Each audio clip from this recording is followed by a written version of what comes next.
நீங்கள் சங்கீத புஸ்தகங்களுக்குள்ளே கடந்து போனீங்கன்னா ஒரு ஆச்சரியமான காரியத்தை நம்ம கண்டுகொள்ள முடியும்.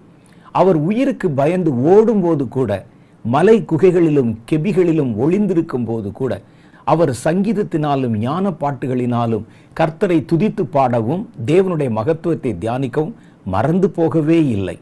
ஏன்னா சங்கீத புஸ்தகத்தில் சில புஸ்தகங்களில் மேலே சொல்லப்பட்டிருக்கிற முகவுரையில் ஒரு சின்ன பிராக்கெட் போட்டு எழுதியிருக்கும். அதில் பாருங்களேன், அவர் சவுலுக்கு பயந்து இன்ன விதமான இடத்துல போய் மறைந்து கொண்டிருந்த பொழுது எழுதின சங்கீதம் என்று. அதில் தேவனுடைய மகத்துவங்களை புகழ்ந்து பாடி தியானித்து, இதுதான் தாவீதுடைய வெற்றியின் ரகசியம். வெற்றி என்று நான் சொல்லுவது வெறும் ராஜ்யங்களை ஜெயித்தது மாத்திரமல்ல, கர்த்தருடைய அன்பை ஜெயித்தார், கர்த்தருடைய இருதயத்தை ஜெயித்தார். கர்த்தரை வாய் திறந்து தாவீது என் இருதயத்திற்கு ஏற்றவன் என்று சொல்லுகிற அளவுக்கு தேவனுடைய அன்பை சம்பாதித்தார். அதான் ஜெயம்.